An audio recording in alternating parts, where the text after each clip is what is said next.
मैं नरेंद्र दामोदर दास मोदी, मैं मनोहर लाल ईश्वर की शपथ लेता हूं।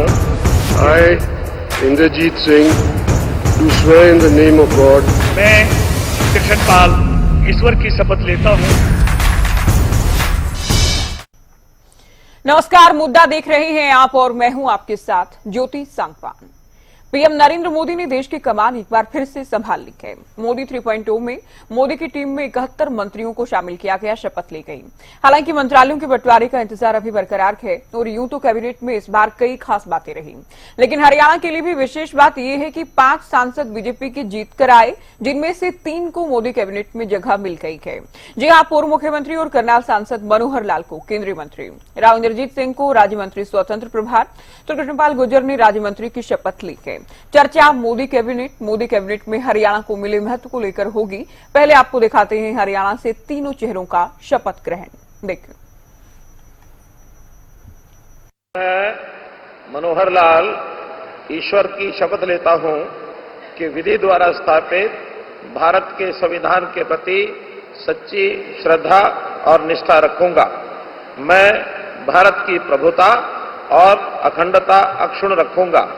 मैं संघ के मंत्री के रूप में अपने कर्तव्यों का श्रद्धापूर्वक और शुद्ध अंतःकरण से निर्वहन करूंगा तथा मैं भय या पक्षपात, अनुराग या द्वेष के बिना सभी प्रकार के लोगों के प्रति संविधान और विधि के अनुसार न्याय करूंगा।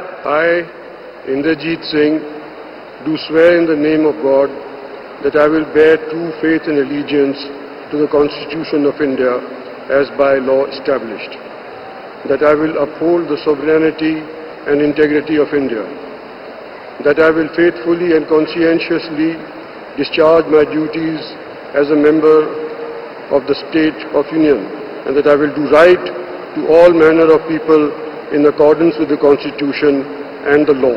मैं कृष्णपाल ईश्वर की शपथ लेता हूं कि मैं विधि द्वारा स्थापित भारत के सिद्धांत के प्रति सच्ची श्रद्धा और निष्ठा रखूंगा। मैं भारत की प्रभुता और अखंडता अक्षुण्ण रखूंगा। मैं संघ के राज्य मंत्री के रूप में अपने कर्तव्यों का श्रद्धापूर्वक और शुद्ध अंतःकरण से निर्वहन करूंगा तथा मैं भय या पक्षपात, अनुराग या द्वेष के बिना सभी प्रकार के लोगों के प्रति संविधान और विधि के अनुसार न्याय करूंगा। अपने नेता और देश के यशस्वी प्रधानमंत्री नरेंद्र मोदी जी का, जिन्होंने तीसरी बार मुझ जैसे साधारण कार्यकर्ता पर भरोसा जताया है,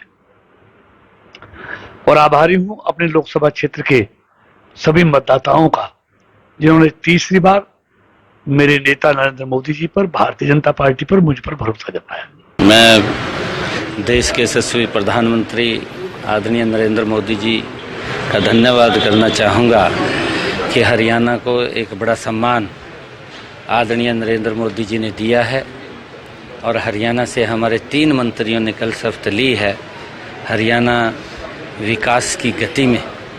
और हरियाणा जो आदरणीय मोदी जी का संकल्प है कि 2047 तक विकसित राष्ट्र बनाना है, प्रमुख भूमिका उसमें हरियाणा आदरणीय मोदी जी के साथ मिलकर के करेगा। और 3 मंत्री जो बनाए हैं, आदरणीय कृष्णपाल गुर्जर जी और हमारे आदरणीय मनोहर लाल जी, आदरणीय राव इंद्रजीत जी, जो 3 मंत्री बनाए हैं, हम आदरणीय प्रधानमंत्री जी का धन्यवाद भी करते हैं कि एक बड़ा सम्मान हरियाणा के हमारे 2 करोड़ 80 लाख लोगों को जो दिया है, उसके लिए मैं हरियाणा की तरफ से आदरणीय प्रधानमंत्री जी का बहुत बहुत धन्यवाद। हरियाणा को भी अच्छा पार्टिसिपेशन मिला है, 5 में से 3 रेशियो ही बड़ी शानदार है ना। राव इंद्रजीत सिंह जी, कृष्णपाल गुर्जर पहले से मंत्रिमंडल में थे, फिर से आए हैं, और अब मनोहर लाल जी भी शामिल हो गए। अगर हरियाणा की बात करते हैं सर, क्योंकि देखिए विधानसभा चुनाव बहुत नजदीक है, तो इसका क्या असर रहने वाला है? इसका शानदार असर रहने वाला है, क्योंकि हरियाणा का अच्छा पार्टिसिपेशन हो गया, तो उसी प्रकार से हिस्सेदारी भी हमको विधानसभा में भी, जिसका दिल्ली में राज होता है उसी का हरियाणा में राज होता है, तो हरियाणा में फिर से बीजेपी। आइए, मोदी कैबिनेट 3.0 को लेकर चर्चा करने वाले हैं। 5 सांसद बीजेपी के बने हैं, 3 को कैबिनेट में ले लिया गया है। इसका क्या संदेश है, कितना महत्व हरियाणा को दिया गया है और क्या इसका चुनावी फायदा भारतीय जनता पार्टी को मिलने वाला है और कितना लाभ हरियाणा को मिलने वाला है, 3 मंत्रियों के माध्यम से चर्चा हम करने वाले हैं। यशपाल बत्रा जुड़ गए हैं, प्रवक्ता बीजेपी, सुरेश रोड प्रवक्ता कांग्रेस, विजेंद्र रेणु प्रवक्ता इनेलो, मेघराज यादव प्रवक्ता जेजेपी, नवीन गौड़ प्रवक्ता आम आदमी पार्टी भी हमारे साथ चर्चा में जुड़ गए हैं। बहुत स्वागत है आप सभी का। शुरुआत यशपाल जी आपसे, चुनाव परिणाम आने के बाद आज ही हम बात कर रहे हैं, आज ही आप चर्चा में जुड़ेंगे। पिछली बार 10 के 10 जीते थे, इस बार 5 सांसद चुनकर आएंगे, 3 को कैबिनेट में जगह दी गई है। मनोहर लाल वरिष्ठ मंत्री बनने जा रहे हैं, जिस तरह से 8वें नंबर पर उन्होंने शपथ ली है, केंद्रीय मंत्री वो बने हैं। तो इतना महत्व कैसे हरियाणा को, 5 में से 3 को कैबिनेट में जगह? हेलो जी बोले जी, एक बार दोबारा रिपीट करना क्वेश्चन, वो आपकी ब्रेक हो रही थी आवाज। यशपाल बत्रा जी, 5 सांसद आप लोगों के चुनकर आए हैं, 3 को कैबिनेट में ले लिया गया है, केंद्रीय मंत्री बने हैं मनोहर लाल, स्वतंत्र प्रभार दिया गया है, राविंद्रजीत सिंह को, कृष्णपाल गुर्जर को इस बार भी शामिल किया गया है। तो इतना महत्व कैसे दिया गया है हरियाणा को? देखिए, हरियाणा के लिए तो ये बड़ी खुशखबरी है, हरियाणा की जनता के लिए बहुत बड़ी खुशखबरी है कि 5 में से 3 सांसद हमारे केंद्र के अंदर मंत्री बनने जा रहे हैं और अपने प्रदेश के लिए कार्य करेंगे, प्रदेश के लिए जो अच्छी अच्छी पॉलिसी हैं और लोगों के हितों के लिए काम करेंगे। और ये पूरे हरियाणा के लिए खुशी का माहौल है और इस समय हम सबको मिलके प्रदेश के लिए काम करना है, प्रदेश के हितों के लिए काम करना है। अपने 3 जो केंद्रीय मंत्री बनने वाले हैं उनके साथ कंधे से कंधा मिला के जो प्रदेश हितों के अंदर कार्य हो वो काम करना। और रही बात महत्व देने की, महत्व तो हमेशा हर प्रदेश को महत्व दिया गया है सेंटर के अंदर, तो माननीय मोदी जी ने ये कहीं कम और कहीं ज्यादा, उसको देखते हुए हरियाणा को ज्यादा महत्व मिला है। ये हम सबके लिए खुशी का माहौल है, खुशी का समय। चलिए रोड साहब, आप लोग कैसे देख रहे हैं हरियाणा को? देखिए तरजीह तो खूब दी गई है, 5 में से 3 रेशियो एक बहुत अच्छा है, तो क्या कांग्रेस इसमें चुनाव का फैक्टर देख रही है, क्योंकि चुनाव तो बहुत करीब है हरियाणा के?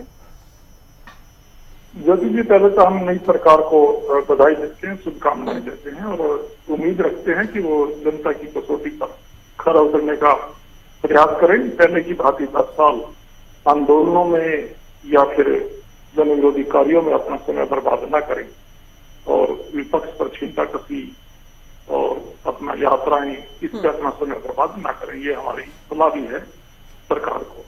दूसरी बात आपने पूछी, 5 में से 3 अगर मंत्री बनाए जाते हैं तो ये अनुपात अच्छा है और हरियाणा के लिए हमें तो खुशी है, लेकिन इसके साथ हम ये भी चाहेंगे कि जो 3 मंत्री बने वो हरियाणा के हितों का ध्यान भी रखें। आप जब मुख्यमंत्री रहते हुए पूरा प्रदेश आपके हाथ में था, पूरे प्रदेश की बागडोर आपके हाथ में, हरियाणा 2 बार में लाया गया। डीजीपी यशपाल सिंघल 2016 में छुट्टी लेकर चले गए थे 15 दिन की, जब हरियाणा जल रहा था, किसी ने बुझाने का प्रयास नहीं किया। तो केंद्र में मंत्री बनकर आप दूसरे प्रदेशों में हरियाणा के हित की या मान सम्मान की क्या लड़ाई लड़ेंगे? ये कांग्रेस पार्टी या विपक्ष ही नहीं, ये हरियाणा का कोई भी बेटा या बेटी आप पे विश्वास नहीं रखता। ये खट्टर जी के बारे में बात बताइए। दूसरे जो मंत्री बनेंगे वो खट्टर जी से जूनियर ही माने जाएंगे। मनोहर लाल जी जो हैं वो हमेशा नरेंद्र मोदी जी के कहते रहे हैं, पुराने सहपाठी हैं, जो प्रधानमंत्री ने खुद हरियाणा में बोला था। जो अच्छा विभाग भी मिलेगा, जहां तक हम मानते हैं कि मनोहर लाल जी को ही मिलेगा। 2 दिन पहले आपके चैनल पे डिबेट की 5 में से कौन बनेंगे, मैंने यही कहा था कि इसमें मूल जो है बीजेपी के 5 में से 2 ही है, एक मनोहर लाल जी और एक कृष्ण जी गुजर जी। तो अब 3 बन गए, समझिए 2 तो वही आए एज भी, तो दूसरों का तो कांग्रेस से उधार लिए हुए थे, जिंदल जी हों या दूसरे साथी हों जो 5वें नंबर पे जो रह गए। तो हम राजनीतिक बातों से ऊपर उठ के हम तो यही कहना चाहेंगे ज्योति जी कि आप देश की सूझ लें, आप रोजगार के बारे में बात करें, बात ही नहीं करें, काम करें। आप बेरोजगारी के ऊपर, शिक्षा और स्वास्थ्य के ऊपर या आपको जो भी विभाग मिले तो हरियाणा में उस विभाग के जरिए आप क्या 4 काम लगा सकते हो। अगर कोई पेट्रोलियम मिनिस्टर बनता है, क्या वो इंडियन ऑयल की तरह कोई रिफाइनरी हरियाणा में लगाएंगे? कोई जल संसाधन मिनिस्टर बनता है तो कुसाऊ डैम हरियाणा में जो पड़ा हुआ है, जिसके बारे में अटल बिहारी वाजपेयी जी बात करते थे कि नदियों को एक करने की कोई योजना है, वो हमारे पास तो पड़ी है, हम दे देंगे अगर ये करना चाहते हैं, इच्छा शक्ति रखते हैं। क्या इन्होंने राजूपुर नलवी नहर बंद कर दी, जो कांग्रेस के समय में भूपेंद्र सिंह हुड्डा जी ने अपने प्रयासों से हिमाचल पहाड़ों का जो पानी बारिश के टाइम में आता है और वो आगे बाढ़ के जरिए तबाही मचाता था, उस पानी को रोकने के लिए और ग्राउंड लेवल को ऊंचा करने के लिए, ऊपर बढ़ाने के लिए दादूपुर नलवी नहर का निर्माण किया गया था। 2-4% किसानों का मुआवजा बचा था, तो वो खट्टर जी के पास चले गए, बंदर के हाथ में उतरा, उनको पता लगा, वो नहर ही बंद करवा दी। चलिए, उसे तो डिनोटिफाई किया गया, ये कहकर के इसकी कोई प्रासंगिकता या लाभ नहीं है, ये रेलेवेंट नहीं है, ये कहा गया। अगर आप जल संसाधन कुछ किसान उसके बाद फिरोजाबाद के कुछ किसान सरकार का धन्यवाद करने भी पहुंचे थे उस वक्त, ये सही फैसला है, सभी नहीं, कुछ किसान। जी नहीं, वो किसान नहीं, वो तो ये कहीं ईंट भट्टे की, कहीं राइस टेलर की लेबर लेके, जब कैमला गांव में मुख्यमंत्री का हेलीकॉप्टर नहीं तो मैं दिया था किसान आंदोलन के टाइम में, नाम लोकसभा और करौंदा विधानसभा में गाँव पटता है, हमारा रोड समाज का गाँव है, मेरे एक व्यक्ति का मेरे को खुद ही पता है इस बात। तो मैंने गरौंडा के पास राइस टेलर एक डीएसपी पुलिस के गए और उस लेबर को कह दिया कि बस्ताना के टोल टैक्स पर ये मुख्यमंत्री के किसान मिलने के लिए या स्वागत के लिए आए हुए हैं, जबकि वो किसान नहीं थे। वो टूटता फुटती वहीं से सेलर और ईंट भट्टा से लेबर इकट्ठा कर दी। जो किसान थे जिनको इन्होंने कहा कि शरारती लोग हैं, उन किसानों ने खट्टर साहब का हेलीकॉप्टर भी उतरने दिया था कैमरा, और ये नायब सिंह सैनी, ये तमाम नेता थे वहां पर, सबको पता है इस बात से सच्चाई का। तो किसान शब्द इनके मुंह से भी अच्छा नहीं लगता। 750 किसानों का जो एक तरह से शहीदी हुई है वहां पर, वो 2 दिन के सिर माथे पे है। आप तो किसान शब्द बोलते तो शर्म आनी चाहिए कई बार। आपने तो मैं ज्योति जी, आपका जिम्मेदार चैनल है, मैं प्रदेशवासी देख रहे होंगे, तो मैं बताना चाहता हूँ, आपने तो सड़कें कटवा दी, हाईवे बंद करा दिए, बैरिकेड लगा दिए, वो भी सीमेंटेड और इतनी बड़ी बड़ी किलों वाले। एक जमाना था, राजीव गांधी जी हिंदुस्तान के प्रधानमंत्री हुआ करते थे। 31 अक्टूबर का दिन था और कांग्रेस पार्टी ने या भारत के पूरे राष्ट्र के कांग्रेस के कार्यकर्ताओं ने एक रैली का आयोजन करना था इस रैली की याद में दिल्ली के बोर्ड कलम के ऊपर 31 अक्टूबर। और हुआ क्या, सबसे बड़े हिंदुस्तान के किसान नेता महेंद्र सिंह टिकैत ने किसान रैली का या किसान धरने का ऐलान कर दिया उसी बोर्ड क्लब पर, जहां तत्कालीन प्रधानमंत्री राजीव गांधी जी ने अपनी माता श्री की याद में रैली का आयोजन करना था। राजीव गांधी जी ने ना तो आंसू गैस छटवाए वहां पर सरकार ने, ना वहां पर किसी पे लाठीचार्ज हुआ। वोट क्लब का किसानों का उल्टा जलपान कराया गया और वोट क्लब पर साफ सफाई करके उनको वस्त्र सौंपा गया। किसानों को किसी तरीके की कोई दिक्कत नहीं आने दी। पुलिस की सुरक्षा बढ़ाई गई उनकी कि कोई भारतीय तत्व भी आके इनको तंग ना करे, इनकी कोई जेब निकाल ले। यहाँ पर आपको सोचते हुए थक के आए हैं यूपी, हरियाणा, पंजाब में। और क्या किया कांग्रेस सरकार ने, श्री राजीव गांधी ने, भारत रत्न राजीव गांधी ने कांग्रेस की रैली का स्थान जो है वो वोट क्लब से बदलकर रामलीला ग्राउंड में कर। ये परंपरा, ये चलिए ठीक है, मैं इनेलो को चर्चा में शामिल कर रही हूँ, कैबिनेट को लेकर हम बात कर लेंगे। वो पूरा देश जानता है, कांग्रेस पार्टी को बताने की जरूरत नहीं। रेड्डी साहब, हरियाणा ने बीजेपी को, ठीक है रोड साहब आपकी बात आ गई, हरियाणा ने बीजेपी को जितना पिछली बार आशीर्वाद जितना प्यार या भरोसा दिया था, ठीक उसका आधा इस बार कर दिया। क्लीन स्वीप किया बीजेपी ने पिछली बार, इस बार 5 पर सिमट गई भारतीय जनता पार्टी हरियाणा में। लेकिन मंत्रियों के लिहाज से बीजेपी ने या कह लें कि पीएम मोदी ने खूब इंपोर्टेंस दी है हरियाणा को। केंद्रीय मंत्री बन गए हैं मनोहर लाल, हालांकि पोर्टफोलियो का भी इंतजार है। राव इंद्रजीत को इस बार भी कैबिनेट में शामिल किया गया है, कृष्णपाल गुर्जर को भी जगह दी गई है इस बार भी। ज्योति जी देखिए, हरियाणा प्रदेश ने भारतीय जनता पार्टी को 5 सीटें नहीं दी। हरियाणा प्रदेश में तो एक ऐसा करंट था जो भारतीय जनता पार्टी को एक भी सीट नहीं देना चाह रहे थे, और ये कांग्रेस की मिसमैनेजमेंट के कारण कांग्रेस बीजेपी को 5 सीटें मिली हैं। इन 5 सीटों की मैं इनको बधाई देता हूं। दूसरी बात, जैसे आपने कहा कि 3 मंत्री दिए हैं 5 सांसदों में भी, पहले तो मैं अपनी पार्टी की तरफ से तीनों मंत्रियों को बहुत बहुत बधाई देता हूं, मुबारकबाद देता हूं, और हरियाणा प्रदेश को भी इस बात की मैं बधाई मानता हूं कि 5 सांसदों में से भी हमारे को 3 सांसद केंद्र की सरकार ने देने का काम किया है।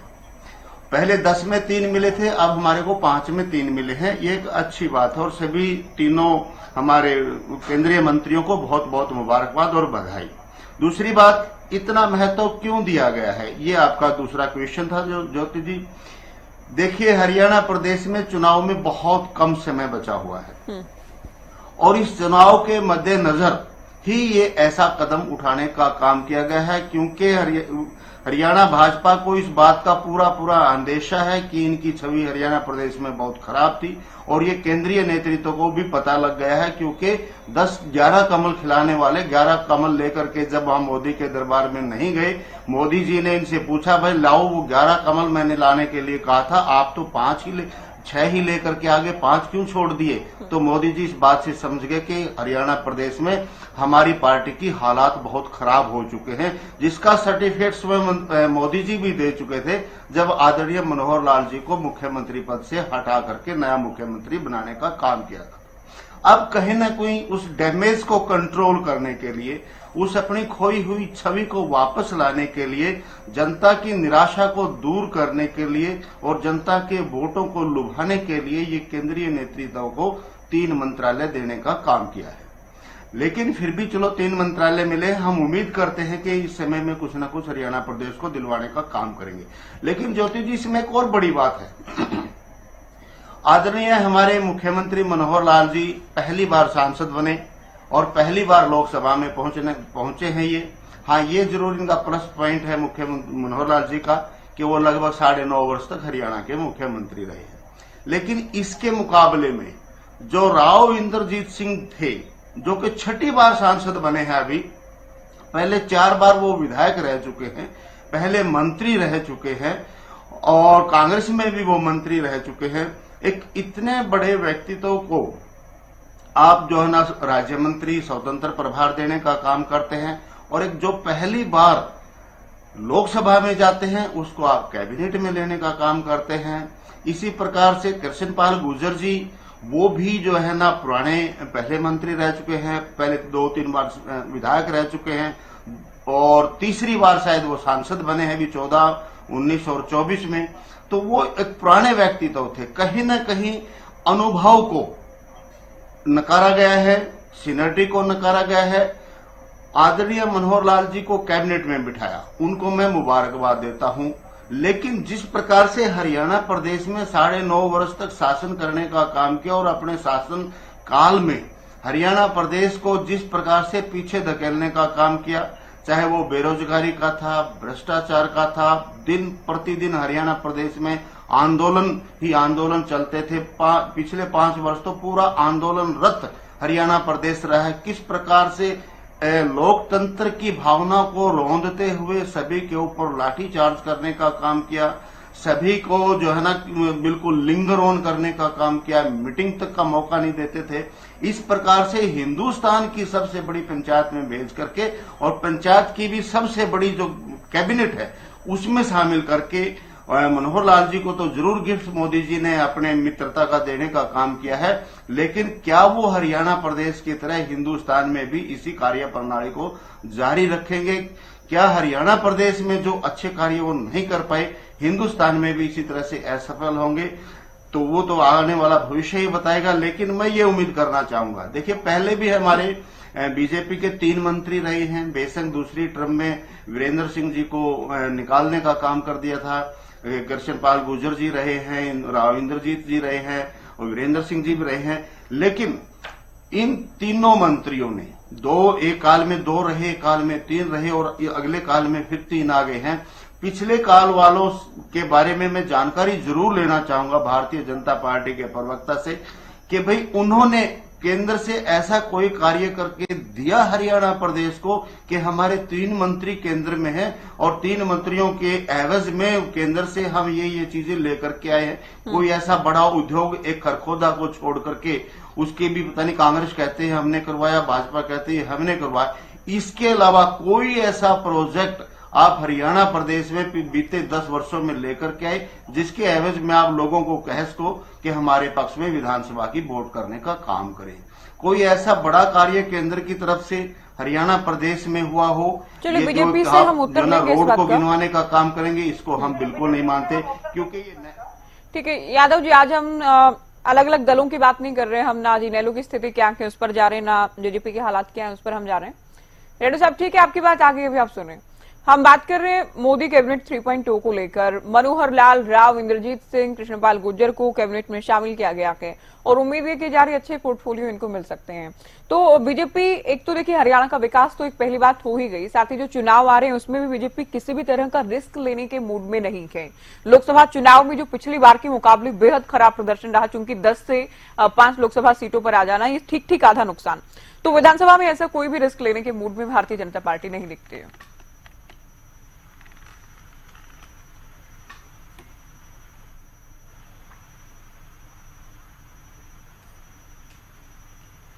मेघराज जी, आवाज मिल रही है क्या आपको? नमस्कार जी, आप सबको, मेरे प्रवक्ता भाइयों को, आपके व्यूअर्स को। सबसे पहले मैं अपनी पार्टी जेजेपी की तरफ से लोकसभा के चुने हुए सभी सांसदों को मुबारकबाद देता हूँ। साथ में हरियाणा में जो 10 के 10 चुने गए हैं, जिसमें 5 बीजेपी से और 5 कांग्रेस से, उन सबको भी शुभकामनाएं। साथ में कहना चाहूंगा कि जहां बात आती है मंत्री परिषद की, जैसे कि हम सब ने देखा है कि कल हरियाणा से 3 जो है मंत्री परिषद में शामिल किया है, जिसमें मनोहर खट्टर जी को, जो कि फर्स्ट टाइम चुनाव जीतकर एमपी बने हैं और फर्स्ट टाइम में उनको कैबिनेट स्तर का दर्जा दिया गया है। वहीं दूसरी तरफ जो कि 6 बार से सांसद राव इंद्रजीत सिंह जी, उनको स्वतंत्र प्रभाव राज्य मंत्री दिया गया है। साथ में कृष्णपाल जी को जो है स्टेट का दिया गया दर्जा। वहीं अगर हम बात करते हैं तो धर्मवीर सिंह जी, वो भी तीसरी बार जीत के आए थे, उन्हें कहीं ना कहीं साइड कर दिया गया है। साथ में जो जिंदल जी थे, उनको भी कोई जो है मंत्रालय नहीं दिया गया है। तो आप ये देखिए, जो ओवरऑल अगर आप सिचुएशन देखी जाएगी, जो अगर आप देखते हैं, हम जहां बीजेपी कह रही थी कि हम 10 के 10 जीतेंगे, कांग्रेस कह रही थी हम 10 के 10 जीतेंगे, तो वो कहीं ना कहीं 5-5 आया। तो कहीं ना कहीं इससे पता चलता है कि पब्लिक के अंदर जो है, जो सरकार हो चाहे विपक्ष हो, उनका जितना प्रभाव दिखाने की कोशिश की जा रही थी कि भाई हम इतने इफेक्टिव रहेंगे अभी इलेक्शन में, वो नहीं हो पाया।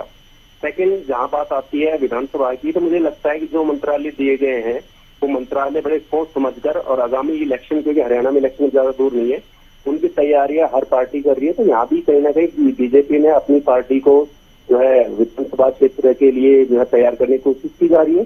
जहां तक मंत्रालय की बात आती है, तो अगर आप देखिए मंत्रालय जहाँ बात आती है, इंद्रजीत सिंह जी, अभी मेरे प्रोफेसर साथी एक बोल रहे थे कि भाई बहुत सीजन्ड जो है राजनीतिज्ञ है, 6ठी बार वो सांसद बने हैं, और उसके बावजूद भी उनको जो है साउथ हरियाणा की अगर हम बात करें कि उनको साउथ हरियाणा को रिप्रेजेंट करने के लिए रखा गया है, तो उसमें भी उन्हें स्टेट लेवल का मंत्रालय दिया गया है। या दूसरी तरफ जो है हमारे पूर्व मुख्यमंत्री जी है, पहली बार जीते गए थे और उनको सीधा कैबिनेट दे दिया गया है। तो कहीं ना कहीं उनका जो है हरियाणा में दिखाने की कोशिश की है कि कहीं ना कहीं छोटा है बीजेपी पार्टी ने, तीसरी बार सांसद बनने के बावजूद। पूरे साउथ हरियाणा की लीडरशिप अगर इर्द गिर्द घूमती है, पर इंद्रजीत सिंह के इर्द गिर्द घूमती है, उसके बावजूद साउथ हरियाणा को कहीं ना कहीं ठगी सी महसूस हो रही है कि जो पद उन्हें मिलना चाहिए था, जिस लेवल के वो नेता बन चुके हैं, वो उनको नहीं दिया है।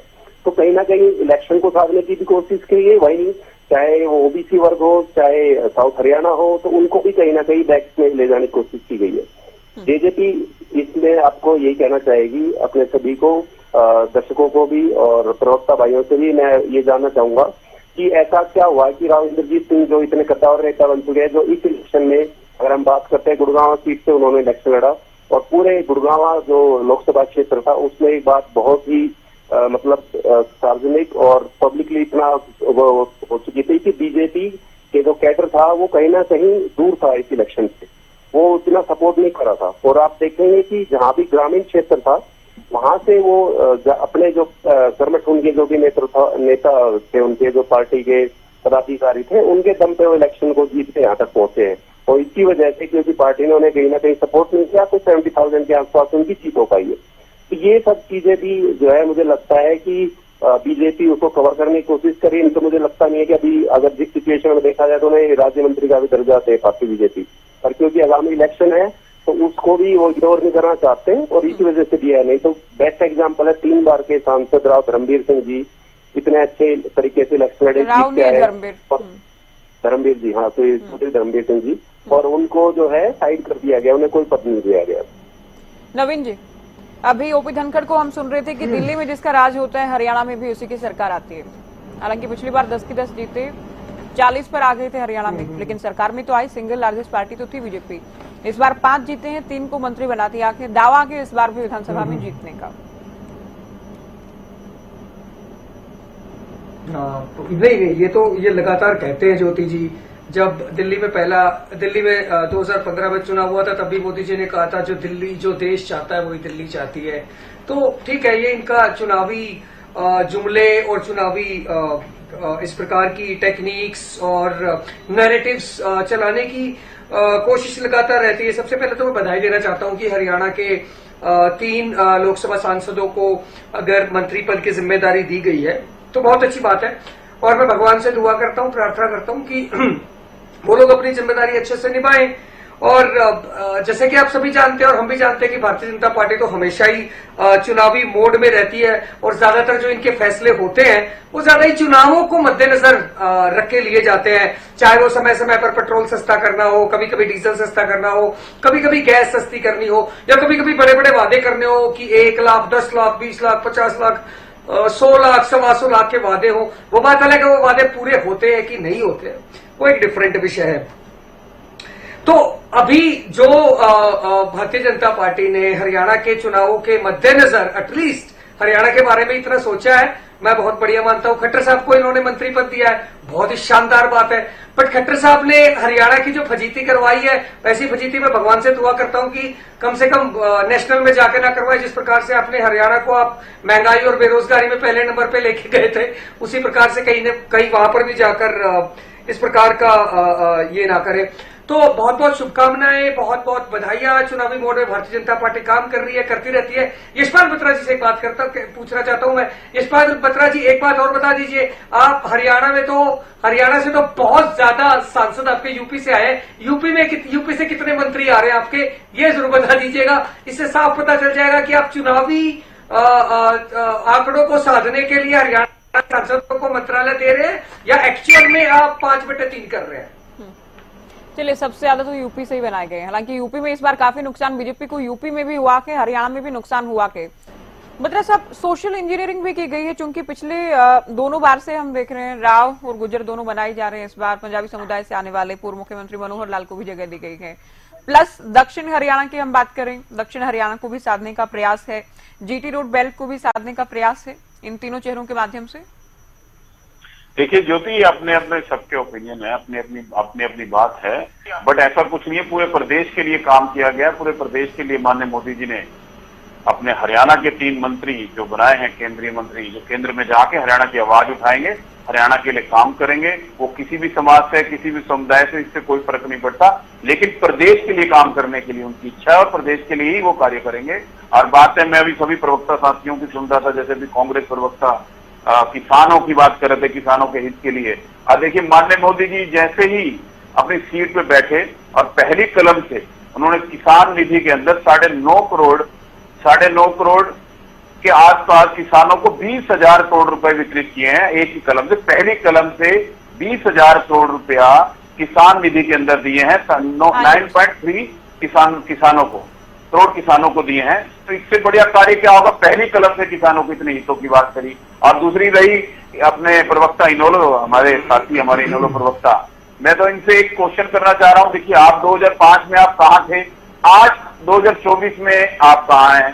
पहले आप अपने मंथन कीजिए अपने घर के अंदर, तभी किसी पे छींटाकशी कीजिए। हमारा 5 हैं, हम 5 रह गए, 10 में से 5 रह गए, लेकिन सरकार सेंटर में बना गए। तीसरी बार सेंटर के अंदर सरकार बन गई मोदी जी की, माननीय मोदी जी की सरकार बन गई और बीजेपी की सरकार बन गई। पूरे देश के अंदर 240 सीटें हम लेके आए तीसरी बार के अंदर। आप 2005 में कितने थे और 2009 में कितने थे, 2014 में कितने थे, 2019 में कितने थे, 2024 में कितने रह गए। इस पे आप मंथन करें, चाहे विधानसभा को लेके, चाहे लोकसभा को लेके बात करें। और रही बात तीसरी, हमारे जेजेपी के प्रवक्ता राव इंद्रजीत के बारे में बात कर रहे थे कि राव इंद्रजीत जी सदावर नेता है। बिल्कुल, इसमें कोई शक नहीं, वो बड़े सदावर नेता है और हरियाणा की आवाज और दक्षिण हरियाणा की आवाज बड़े अच्छे से उठाते हैं अपनी। उनका एक हमेशा ऐसा ही रहा है कि कभी भी अपनी आवाज को बड़े अच्छे तरीके से उठाते हैं। वो खुद की और अपनी बेटी की आवाज भी खूब उठाते हैं। अभी उनका 4 जून का वीडियो भी वायरल हो रहा था। वो देखिए, आप तो चुनाव से ठीक पहले, साथ मत बोलिए ना, एक तो चुनाव से ठीक पहले वो कह रहे थे कि जो बड़े ओहदे पर हैं वो बने रहेंगे, जरूरी नहीं है बीजेपी में बदलाव होंगे। दूसरा वो कह रहे हैं दक्षिण हरियाणा से सीएम की कुर्सी तक पहुंचना है। तीसरा वो खुद ही इस बात को लेकर इस बार भी अनाउंस कर रहे हैं कि उनकी बेटी विधानसभा चुनाव लड़ेगी, जबकि बीजेपी में ऐसा नहीं कि कोई नेता डिसाइड कर दे इस बात को कि किसको टिकट मिलने जा रहे हैं। तो कहीं ना कहीं पार्टी लाइन से अलग भी चलते रहे हैं, आंखें भी दिखाते रहे हैं, लेकिन क्या अहिरवाल बेल्ट में उनका जो स्ट्रॉन्ग होल्ड है यही एक वजह है कि उनको जगह दी जाती है कैबिनेट में?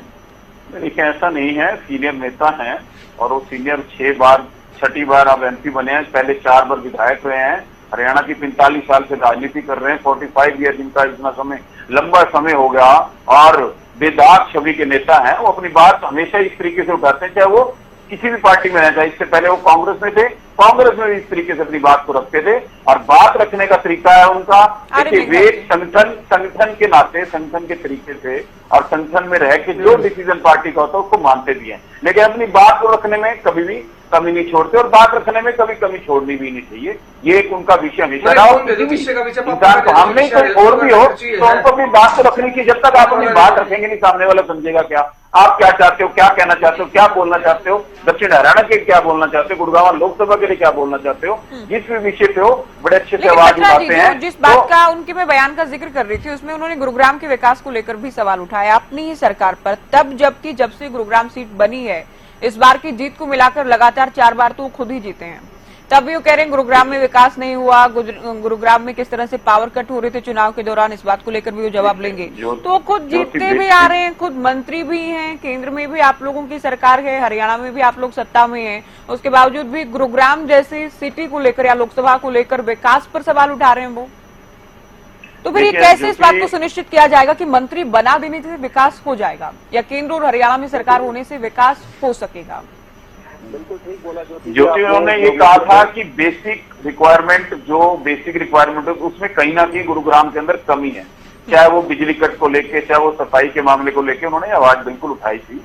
बिल्कुल ठीक बात भी है उसके अंदर। अगर कोई कमी है तो अपनी सरकार या किसी और की सरकार आवाज उठानी भी चाहिए और इसका मतलब ये नहीं कि विरोध हो रहा है किसी बात का, अपनी बात रख रहे हैं, अपनी बात को कह रहे हैं कि इस तरीके के काम जैसे चाहे पावर कट रही हो, चाहे सफाई के मामले में बात रही हो, तो उनको दुरुस्त करना है, उनको ठीक करना है। आगे आने वाले काम में आने वाले समय के अंदर इन चीजों को करना है, जो स्टेट की राजनीति है चाहे सेंटर की राजनीति है उनको भी दुरुस्त करना है। और रही बात आपको काम करने की गुरुग्राम के अंदर ऐसे मैं 55,000 के काम 55,000 करोड़ रुपए के काम आपको यही अभी बैठे बैठे गिनवा सकता हूँ जो ग्राउंड पे है और सामने सबको दिखाई भी देते हैं, चाहे वो केएमपी को लेके, चाहे बम्बे एक्सप्रेस में हो, चाहे एम्स का हो, चाहे द्वारका का हो, चाहे मेडिकल कॉलेज को लेके हो, चाहे और ऐसे 50 काम के अपना मेट्रो को लेके हो, गुरुग्राम के अंदर पुराने गुरुग्राम में मेट्रो 50,000 करोड़ रुपए के लगभग 50,000 करोड़ रुपए के ऐसे काम है जो ग्राउंड पे है, सामने सबके सामने दिखाई दे रहे हैं। मेघराज जी साथ साथ कुछ बोल रहे हैं, आप कुछ पूछना चाह रहे हैं क्या यादव जी? पूछिए।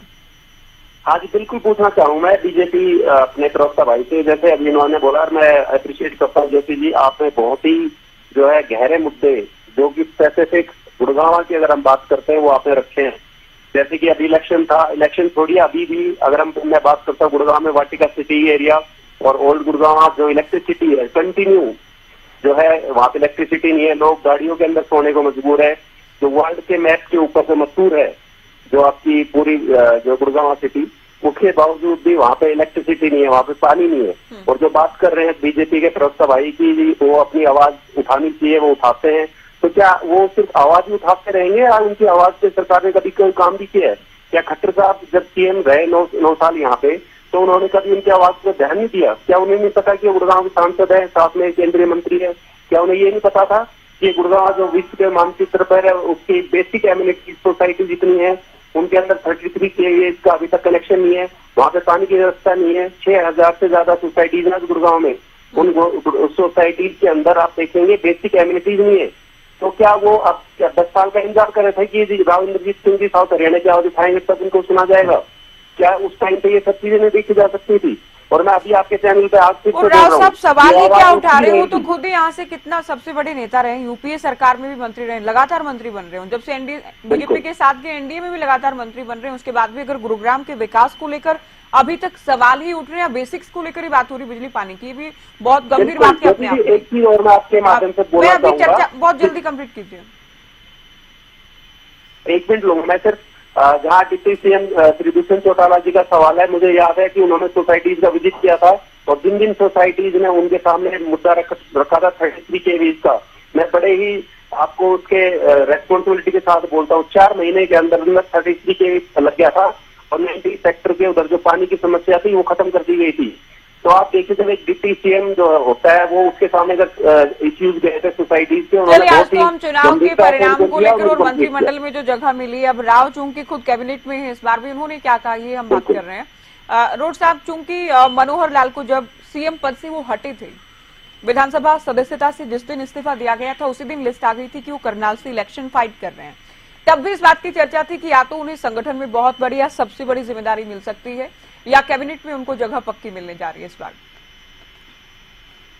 जी बिल्कुल, देखिए वो मोदी जी के नजदीकी हैं, इससे कोई भी व्यक्ति हरियाणा में दो राय नहीं रखता। मुझे ध्यान है 2014 में जब वो करनाल विधानसभा का चुनाव लड़ने के लिए भारतीय जनता पार्टी या मोदी जी ने भेजे थे, तो उस समय करनाल के तमाम बीजेपी के लोगों ने उनका विरोध किया था कि ये बाहरी व्यक्ति तो हमारे सिर के ऊपर क्यों थोप दिया। उनमें काफी पुराने बीजेपी के और आवाज लोग, तो वो तभी डिक्लेयर हो गया था जब वो बाहर से आए और करनाल को भेजा गया। इवन उनको चुनाव प्रचार के लिए जब 2014 में हेलीकॉप्टर दिया गया तब हम डिबेट करते थे आपके चैनल पर, तो उससे ये भी स्पष्ट हो गया था कि हेलीकॉप्टर अगर एक नए उम्मीदवार को दिया है तो इसका मतलब इनको चीफ मिनिस्टर बनाया जाए, क्योंकि मोदी जी हरियाणा के जब प्रभारी थे तो खट्टर जी उनके साइड थे, तो ये जोड़ी जो है वो किसी से छिपे हुए नहीं है और ये उनकी अंडरस्टैंडिंग है, तभी उनको हटाकर ऊपर कोई ना कोई पद तो उन्होंने जब तक मोदी जी हैं उनको देना ही था। बात सार्थकता ये होनी चाहिए कि अब वो खट्टर जी हरियाणा में जैसे उन्होंने 9.5 साल तक कोई भी एक अच्छा काम नहीं किया जिसको वो गिना सके, तो अब बात आती है कि क्या वो केंद्र में मंत्री बनेंगे, तो वहां जाकर भी ऐसा ही चलेगा या कुछ करेंगे, या भोजन का आयोजन या जो होता है इनका जो कार्यक्रम चलते हैं बैठकें चर्चाएं, या वही चलेगा। बात हरियाणा की जनता को सरोकार इस चीज से है कि आप कुछ जिम्मेदारी के साथ कोई काम करेंगे, या जैसे कोई एक जन संवाद कार्यक्रम खट्टर जी ने अपने समय में शुरू किए थे चुनाव से कुछ टाइम पहले, हटने से कुछ टाइम पहले, उसमें किसी बुजुर्ग महिला ने इनसे तलाक की बात की थी, तो किसी ने रोजगार की बात की थी, किसी ने फैक्ट्री की बात की थी, रोजगार जनरेट हो फैक्ट्री लगाइएगा, और खट्टर साहब ने चांद की बात उनको बताई थी कि चांद पे लगाएंगे, चांद पे तलाश काटेंगे।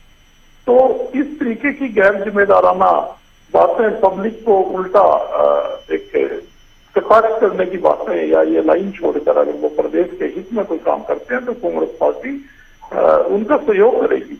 अगर कोई हमारे लायक भी पार्टी के विपक्ष के लायक भी कोई चीज ऐसी होगी कि कांग्रेस का समर्थन चाहिए, वो कोई अच्छा प्रोजेक्ट हरियाणा में लेके आ रहे हैं तो हम उनके साथ खड़े हैं।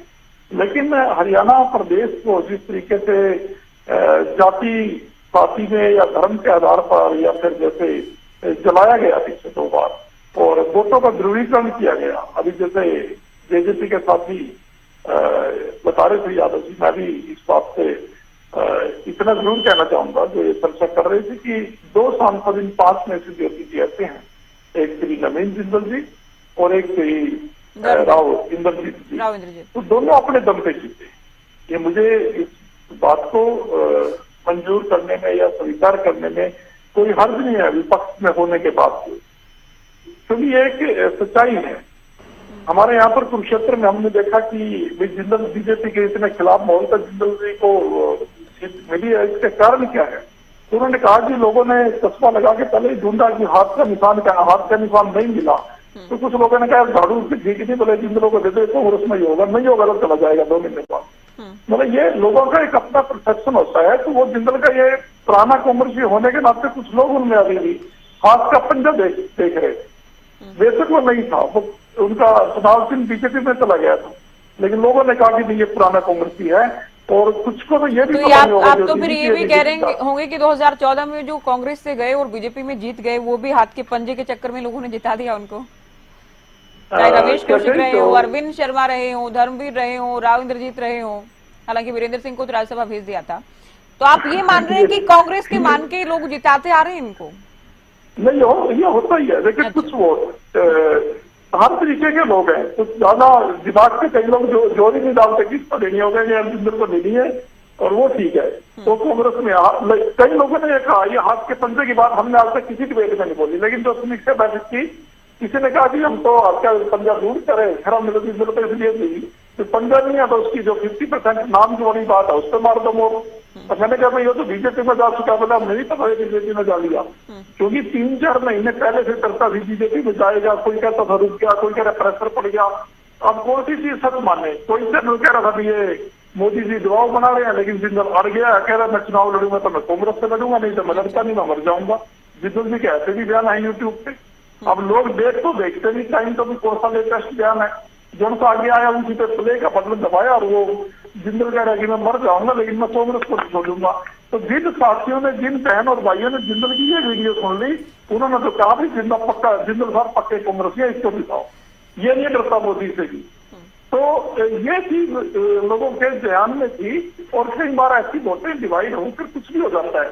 मैं ज्योति जी इस बात को इस तरीके से भी मैं इसकी पुष्टि करना चाहता हूँ कि असंध विधानसभा क्षेत्र है 2019 में, वहाँ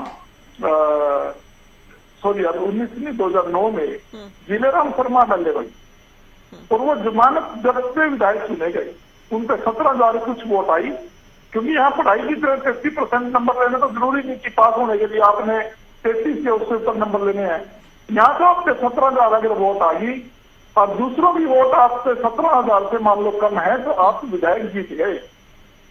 तो ये जमानत जब्त में भी लोग एमएलए बने हैं।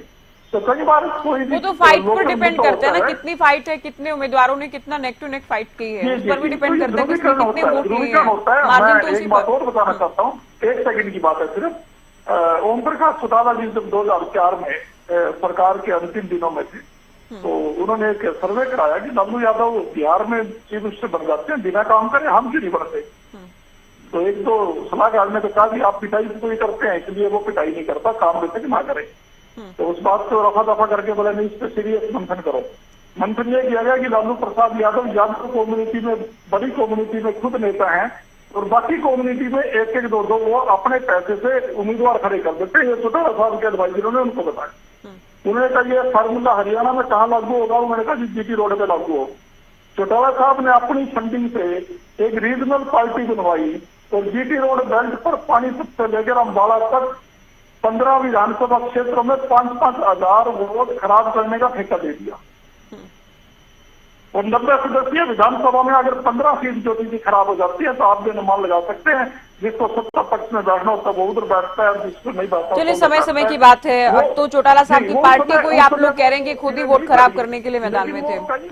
अभी तक वो चलिए आपने एक किस्सा भी बता दिया है, आपका किस्सा भी हमने सुन लिया। रेडू साहब, यादव जी थोड़ा इंतजार करना होगा अभी। रेडू साहब बहुत देर से इंतजार कर रहे हैं। देखिए सोशल इंजीनियरिंग की जब हम बात करते हैं, ओबीसी को सबसे ज्यादा तरजीह दी गई है मोदी कैबिनेट में। हरियाणा से भी 2 चेहरे ओबीसी से। अभी चूंकि आने वाले दिनों में चुनाव से पहले बीजेपी को अभी प्रदेश अध्यक्ष भी जहां तक के बनाना के नायब सैनी के पास ये जिम्मेदारी है। दीपेंद्र हुड्डा के लोकसभा में चले जाने से राज्यसभा चुनाव भी होना के, तो वहां किन किन बातों को बीजेपी ध्यान में रखती है, ये भी देखने वाली बात होगी चुनाव से पहले। रेडू साहब। हाँ देखिए ज्योति जी, इसमें कोई संशय नहीं है और बिल्कुल स्पष्ट तौर पर और खुले तौर पर भारतीय जनता पार्टी जाति पाति की राजनीति करने का काम कर रही है। जिस प्रकार से नायब सिंह सैनी को मुख्यमंत्री नियुक्त करने का काम किया था, हालांकि वो इतने सीनियर लीडर नहीं थे पार्टी के, फिर भी कहीं न कहीं सैनी बिरादरी को खुश करने के लिए उन्होंने इनको मुख्यमंत्री बनाने का काम किया। इसी प्रकार से जो गुर्जर समाज है वो न केवल हरियाणा प्रदेश में, पूरे हिंदुस्तान में उनकी अच्छी खासा जो ना परसेंटेज है, तो इसलिए गुर्जर समाज से कृष्णपाल जी को लेने का काम किया और इसी प्रकार से यादव समाज से राव इंदर सिंह जी को लेने का काम किया है। और जहां से इनको ये लगता है कि ये वोट हमारे पक्ष में आ सकते हैं या उनको अपने पक्ष में लाने के लिए जो प्रयास किया जाना चाहिए था, वो प्रयास इन्होंने करने का काम किया है। इसमें ये बिल्कुल 100% सत्य है, आपने बिल्कुल सही कहा है। दूसरी बात ज्योति जी, देखिए एक बात बिल्कुल मैं बड़ा धन्यवाद करना चाहूंगा हमारे भाई रोड साहब का।